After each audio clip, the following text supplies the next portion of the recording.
একটা problem solve করার চেষ্টা করি।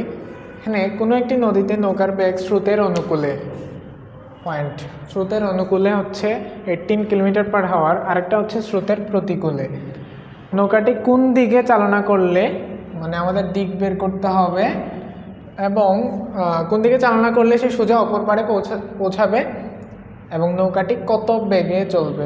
তাইলে আমাদের এই দুইটা জিনিস বের করতে হবে, কোন দিকে এবং কত বেগে। ওকে, আর দুইটা হিন্ট দিয়ে দিছে, একটা হচ্ছে নৌকা স্রোতের অনুকূলে, একটা হচ্ছে প্রতিকূলে, দুইটা ভ্যালু দিয়ে দিছে। ওকে, এখন আমি যদি ধরি নৌকার বেগ ধরলাম আমি ভি, এবং স্রোতের বেগ ধরলাম, আমি বলবো তোমরা একটু পজ করে এটা নিজেরা একটু চেষ্টা করো, ঠিক আছে? এই প্রশ্নটা একটু পজ করবা, করে নিজেরা একটু চেষ্টা করবা, তারপরে আমি তো সলিউশন করেই দিচ্ছি, আমার সাথে উত্তর মিলানোর চেষ্টা করো। অথবা তোমরা যেটা চিন্তা করতেছো সেটাকে আমার মতো চিন্তা বা আমার মতো আনসার হচ্ছে কি না সেটাও একটু চিন্তা করবা, যে আমি পারতেছি কি না, ঠিক আছে? স্রোতের বেগ ধরো আমি ইউ ধরলাম, হ্যাঁ, ভি সুন্দর করে লিখি, নৌকার বেগ ভি এবং স্রোতের বেগ ইউ। তাহলে যখন বলছে আমাদের স্রোতের অনুকূলে, ওকে, আচ্ছা তোমরা তো নদী দেখছোই, ঠিক আছে?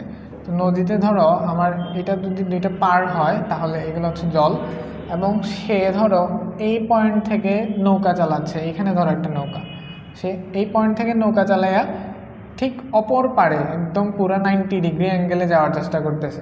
ওকে, আচ্ছা কার সাপেক্ষে 90 ডিগ্রি অ্যাঙ্গেল?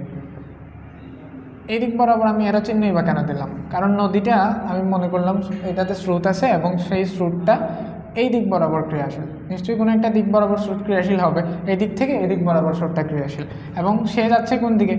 এই দিকে। তাহলে আমার এখানে দুইটা ভেক্টর কাজ করতেছে, একটা হচ্ছে স্রোত, একটা হচ্ছে নৌকার যে বেগ। তাহলে এই ব্যক্তিটা যাবে কোন দিকে? নিশ্চয়ই এই দিক বরাবর কোথাও একটা যাবে। এখানে আমাকে বলছে তার গন্তব্য হচ্ছে ঠিক অপর পারে, কিন্তু সে যে এই দিকেই যাত্রা শুরু করছে সেটাকে আমাকে বলছে না, সে এই দিকে যদি যাইতে চায় তাহলে তাকে এই দিক বরাবর কোথাও একটা যাইতে হবে, মানে এই দিক বরাবর যাত্রাটা শুরু করতে হবে, ঠিক আছে? তো আমি ধরে নিলাম সে যে দিক বরাবরই যাত্রা শুরু করুক না কেন, এটা হবে তার নৌকার যে বেগ সেটা হচ্ছে ভি, হ্যাঁ, তার ভি ভেক্টর, হ্যাঁ, ওই দিক বরাবর, এবং এই দিক বরাবর যেটা ক্রিয়াশীল সেটা হচ্ছে ইউ, আমি আগেই ধরছি এটা হচ্ছে স্রোতের বেগ।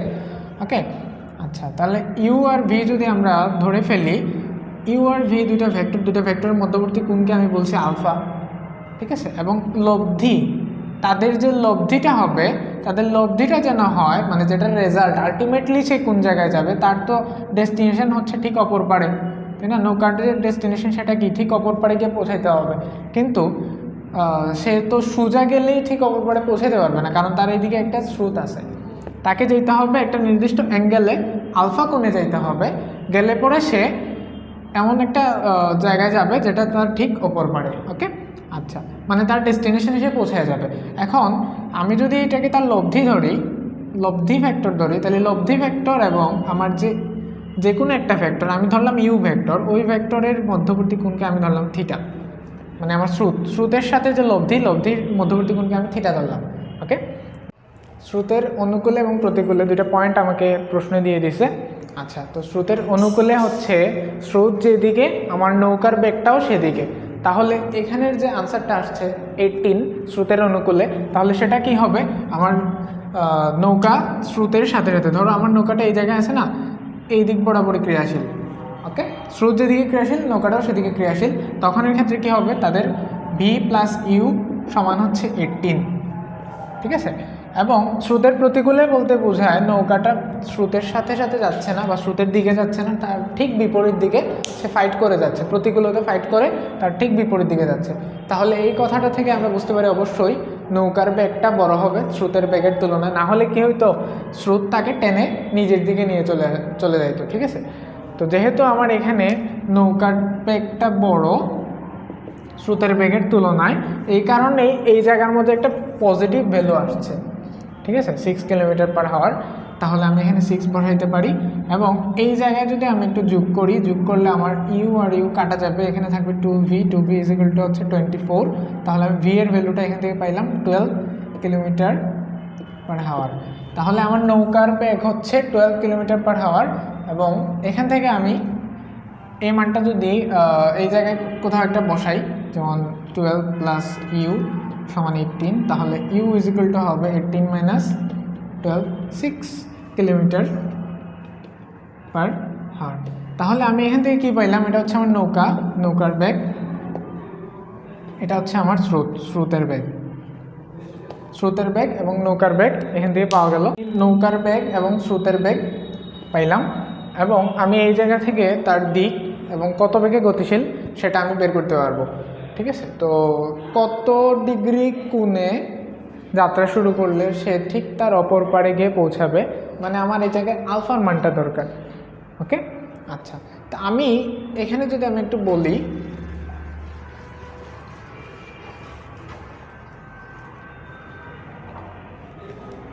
আমার তো ভি ইজ ইকুয়াল টু পাইলাম হচ্ছে 12 কিলোমিটার পার হাওয়ার এবং ইউ ইজ ইকুয়াল টু হচ্ছে 6 কিলোমিটার পার হাওয়ার। ওকে, আচ্ছা, তো এখানে দেখো স্রোতের সাথে নৌকাটা ঠিক অপর পাড়ে গিয়ে যদি পৌঁছাইতে চায়, তার মানে তার লব্ধিটা হচ্ছে ঠিক সোজাসুজি স্রোতের সাথে, মানে এই জায়গায় 90 ডিগ্রি অ্যাঙ্গেল তৈরি করবে। তাহলে এটা হচ্ছে তোমার থিটার মান তাহলে কত হবে 90 ডিগ্রি। আমরা এই জায়গা থেকে বুঝতে পারি যে স্রোতের সাপেক্ষে যদি সে লব্ধি বরাবর, অবশ্যই সে লব্ধি বরাবর গিয়ে পৌঁছাবে, হ্যাঁ, ঠিক অপর পাড়ে যদি গিয়ে পৌঁছাতে চায় অবশ্যই লব্ধি বরাবর গিয়ে পৌঁছাবে। লব্ধি এবং এই দিক বরাবর স্রোতের মাঝখানে যে কোণটা সেটা হচ্ছে 90 ডিগ্রি। ওকে, তাহলে আমরা এখানে যে দিকের যে সূত্রটা আছে সেটা যদি বসাই, tan θ is equal to q, এই জায়গায় তো আমি কিউ বসাইতে পারবো না, এই জায়গায় কি বসাবো, অবশ্যই নৌকার বেগটা বসাইতে হবে ভি, যেহেতু আমার একটা ভেক্টর হচ্ছে এই দিক বরাবর, একটা ভেক্টর হচ্ছে এই দিক বরাবর, আমি এই ভেক্টরটা বসাবো। আর এই ভেক্টরটা কি বসে, একা বসে ইউ, এবং এই ভেক্টরটা আমি এখানে sine alpha plus v cos alpha এই হিসাবে বসাইতে হবে। আমি এই জায়গা থেকে আলফার মানটা বের করতে হবে। তো ট্যান, আমি যেটা দেখলাম theta is equal to 90 degree, tan 90 degree সমান হবে v sine alpha u plus v cos alpha. তো tan 90 মান আমরা কি জানি, আমরা ছোটোবেলা থেকে পড়ে আসছি tan 90 মান হচ্ছে অসংজ্ঞায়িত। এখন আমি এই জায়গায় যদি 1/0 বসাই, এটার মান কি হয়, ক্যালকুলেটারে বসাইলে দেখবে সিনট্যাক্স ইরর দেখাবে, তার মানে এটার মান হচ্ছে ইনফিনিটি। আমি এখানে 1000 বসাইলাম বা 10,000 বসাইলাম, 10,000-এর নিচে শূন্য দিলাম, এটার মানও কি ইনফিনিটি। তার মানে যে কোনো জিনিসকে যদি আমরা শূন্য দিয়ে ভাগ করি সেটার মান হবে ইনফিনিটি অথবা অসংজ্ঞায়িত। আচ্ছা, তো আমি এখানে এটার বদলে 1/0 বসাইতে পারি। ওকে, tan 90 ইনফিনিটি যেহেতু, আমরা এটার বদলে 1/0 বসাইলাম, আমাদের ম্যাথ করতে সুবিধা হবে। আর ভি এর মান কত 12, আমরা এটা বসাই দিই, ভি 12 সাইন আলফা, ইউ কত 6 প্লাস 12 কজ আলফা। এখন যদি আমরা একটু আড়াআড়ি গুণ করি, এটার সাথে এটা গুণ হবে, এটার সাথে এটা গুণ হবে, যখন এটার সাথে এটা গুণ হবে তখন এটার আনসার কত হবে 0, এবং এটার সাথে যখন এটা গুণ হবে তখন এটা হবে 6 প্লাস 12 কজ আলফা। ওকে, আচ্ছা, তো এই জায়গা থেকে আমরা 6 প্লাস 12 কজ আলফা যেটা, সেটাকে যদি আমরা নেই 12 কজ আলফা, এটাকে যদি আমরা এক পাশে রাখি, ওই পাশে আমার 6কে নিলে হয়ে যাবে -6, তাহলে cos alpha is equal to কী হবে -6/12, যেটার মান হচ্ছে -1/2। ঠিক আছে, তাহলে এই জায়গায় আলফা ইজ ইকুয়াল টু কী হবে, কজ ইনভার্স -1/2। আমরা এই জায়গা থেকে আলফার যে ভ্যালুটা পাই, তোমরা জানো কজ কত ডিগ্রির মান -1/2, কজ হাফ হচ্ছে 60 ডিগ্রির মান, কজ 60 ডিগ্রির মান হচ্ছে হাফ, এবং কজ 120 ডিগ্রির মান হবে -1/2। তাহলে কজ 120 ডিগ্রির মান যদি -1/2 হয়, তাহলে কজ ইনভার্স -1/2 সমান কী হবে 120 ডিগ্রি।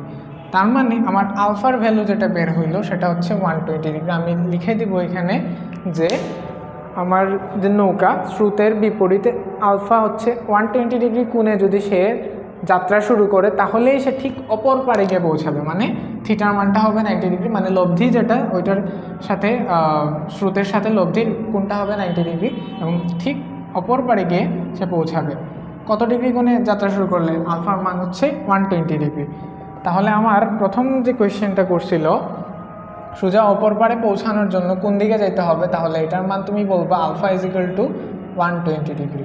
ওকে, আচ্ছা, যদি আমার আলফার মান 120 ডিগ্রি হয় তাহলে আমি অর্ধেক তো আমি বের করে ফেলছি, আমার জাস্ট একটা বের করা বাকি রয়ে গেছে, সেটা হচ্ছে বেগ। তো সে যে বেগে যাত্রা শুরু করছে নিশ্চয়ই সেই বেগেই সে অপর পারে গিয়ে পৌঁছাবে না, তার বেগের পরিবর্তন হবে।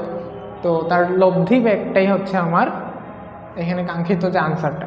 ঠিক আছে, নৌকাটি কত বেগে চলবে বা কত বেগে গিয়ে ওইখানে পৌঁছাবে। আচ্ছা, তো আমি সেক্ষেত্রে যদি বের করতে চাই আমার লব্ধির মানটা বের করলেই ওই মানটাই হবে আমার বেগের মান। তাহলে আমার এখানে লব্ধির সূত্র কি ছিল?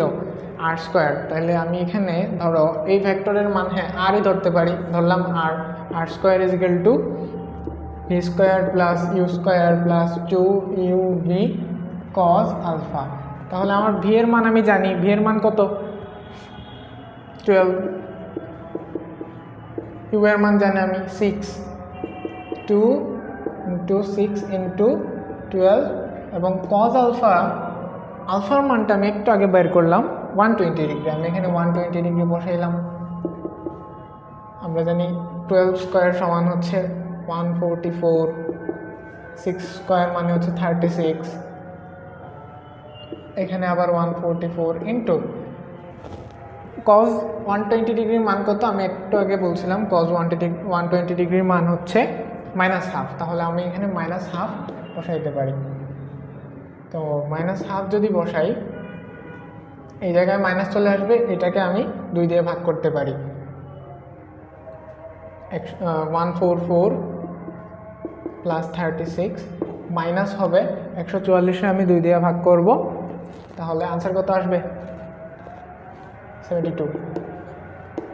তাহলে 144 এটার যদি আমি এখানে 180 মাইনাস 72, তাহলে এখানে আসবে তোমার 108 এত কিলোমিটার পার আওয়ার। বুঝছে না? এখানে তো আমার আর স্কোয়ার আছে, আমি কি স্কোয়ার করছি এটারে না? তাহলে R square is equal to 108 kilometre per hour. তো আর ইজ ইকুয়াল টু কী হবে? √108 কিলোমিটার পার আওয়ার। তো এটার যা ভ্যালু হবে ওইটাই হবে আমার বেগের মান। ওকে, এটার ভ্যালু মনে হয় 10.39 হবে। তাহলে 10.39 কিলোমিটার পার আওয়ার আমার বেগের মান।